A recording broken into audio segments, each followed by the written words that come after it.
About an Indian woman and her journey. Let me begin with my parents. I am a product of this visionary father and mother. Many years ago, when I was born in the 50s and 60s didn't belong to girls in India. They belonged to boys. They belonged to boys who would join business and inherit business from parents, and girls would be dolled up to get married. My family in my city and almost in the country was unique. We were four of us, not one, and fortunately no boys. We were four girls and no boys. And my parents were part of a landed property family. My father defied his own grandfather almost to the point of disinheritance because he decided to educate all four of us. He sent us to one of the best schools in the city and gave us the best education. As I said, when we are born, we don't choose our parents. And when we go to school, we don't choose our school. Children don't choose a school, they just get the school which parents choose for them. So this was the foundation time which I got. I grew up like this, and so did my other three sisters. And my father used to say at that time, I'm going to spread all my four daughters in the four corners of the world. I don't know whether they really meant that, but it happened.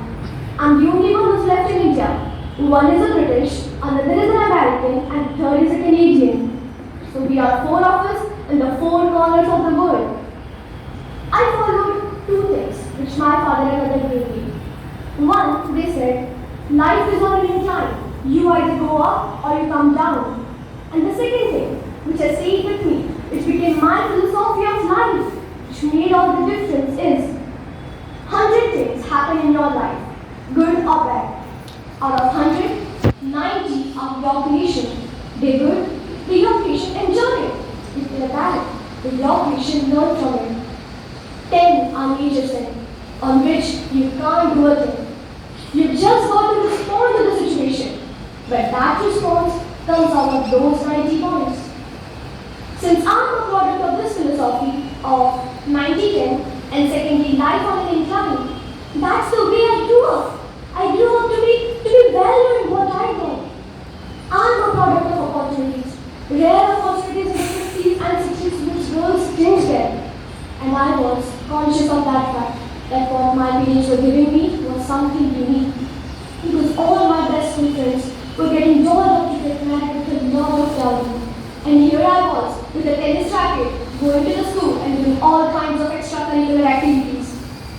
I thought I must tell you this. Why I said this is the background. This is what comes next.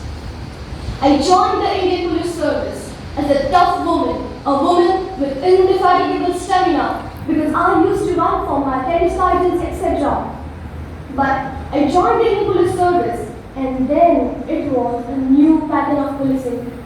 For me, policing stood for power to correct, power to prevent, and power to detect. This was something like a new definition ever given in policing in India, the power to prevent. Because normally it was always said, the power to detect, that's it, or power to prevent, or power to punish. But I decided, no, it's power to prevent. Because that's what I learned when I was growing up. How do I prevent the 10 and never make it more than 10? So this was how it came into my service. And it was different from the men. I didn't want to make it different from the men, but it was different. Because this was the way I was different. And I redefined policing concepts in India. I was sensitive, I was compassionate, I was very sensitive to injustice, and I was very pro justice. That's the reason, as a woman, I joined Indian Police Service. I had other options, but I didn't choose them. Now, I got a prison assignment as a police officer. Normally, police officers don't want to do prison. This was a prison assignment, which was one big den of criminals. Obviously it was.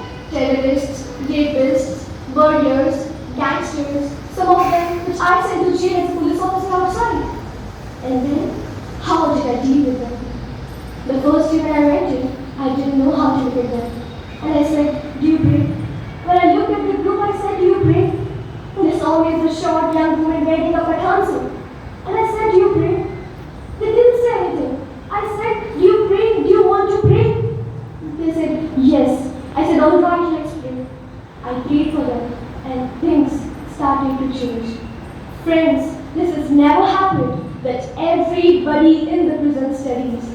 The same day, if they thought they would put me behind the bars and things would be forgotten, we converted it into an ashram. From a prison to an ashram to education. I think that's a bigger change. It was a beginning of change. Teachers were prisoners, teachers were volunteers, books came from the donated school books, stationery got donated, everything was donated because there was no budget of education for the prison. Now, if I had not done that, it would have been a hellhole. Let me wrap it up. I'm currently two movements. Movements of education for the underserved children is thousands. India is all about thousands. And second is about the anti-corruption movement in India. That's a big way we as a small group of activists have drafted an ombudsman bill for the government. Friends, you will hear a lot about it. That's the movement at the moment I'm driving. And that's the movement and ambition of my life. Thank you very much.